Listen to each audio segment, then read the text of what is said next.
Workers inside Sheba Medical Center feel they're almost always on a near-war footing.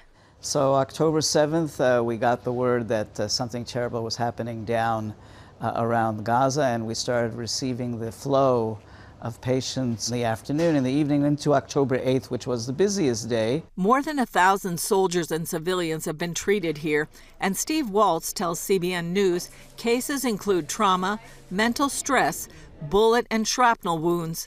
Then came those who had been held hostage. We had a special team dedicated just to dealing with the hostages, where they get a doctor, a psychologist, and a social worker to deal with each hostage.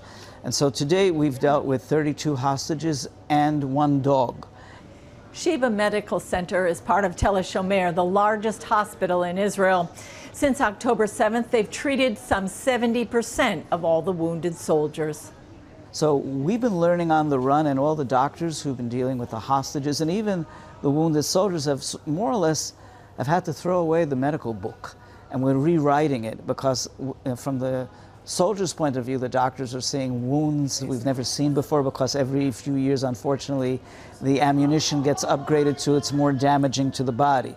It's also affected Walz personally. In late October, one morning a helicopter was coming in, and I was alerted that a helicopter was coming in, and a minute or two later was my daughter on the phone saying, "It's Elia, my son-in-law, seriously wounded, landed at Sheba after being wounded by a mortar and a sniper when he emerged from his tank to check something on his tank." After multiple surgeries and months in the hospital, Elia is doing well.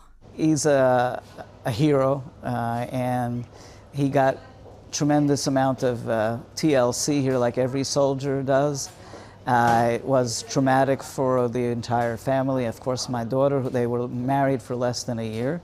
He made it out of that coma faster than anybody thought and rehabilitated. Roe, a reservist, first fought terrorists inside Israeli border communities following October 7th.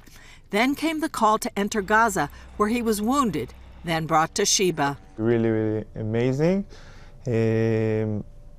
Everything that you need, they give it to you, and they do the best so you can go back to be like you was before the war, physically and mentally. Roe feels he still has a long recovery ahead, and the trauma remains, but he's hopeful. I want to go back to my work as soon as possible, so I can continue with the regular life as good as I can. But I know part of me will still in Gaza. We are strong, we are united, and we're gonna win this. Aaron, a reserve combat soldier, was on a business trip when Hamas invaded. I got back from the United States and I joined my unit in the south as we prepared to be part of the first wave of the ground operation into Gaza.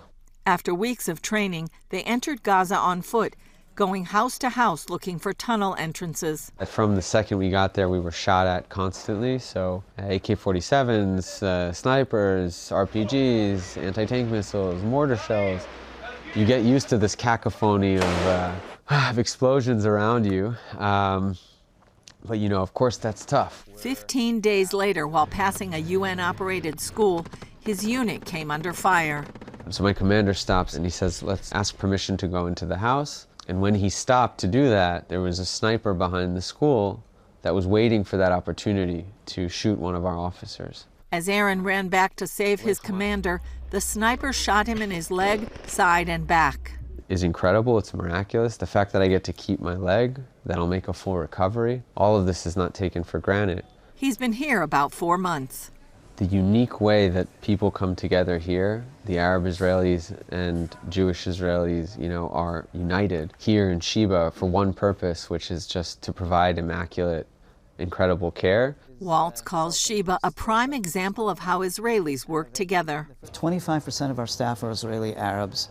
Jews and Arabs working side by side to save the lives of civilians and soldiers alike. There's no differentiation. Something that we do during the year also with Palestinians that we treat from Gaza and the West Bank. In order to be successful, Walz says Sheba remains a politics-free zone. You walk in the door here, we check our politics at the door. We're a hospital with a hope without boundaries. The war is outside of our doors, and inside is the battle to save lives. Julie Stahl, CBN News, Sheba Medical Center, Tel Aviv.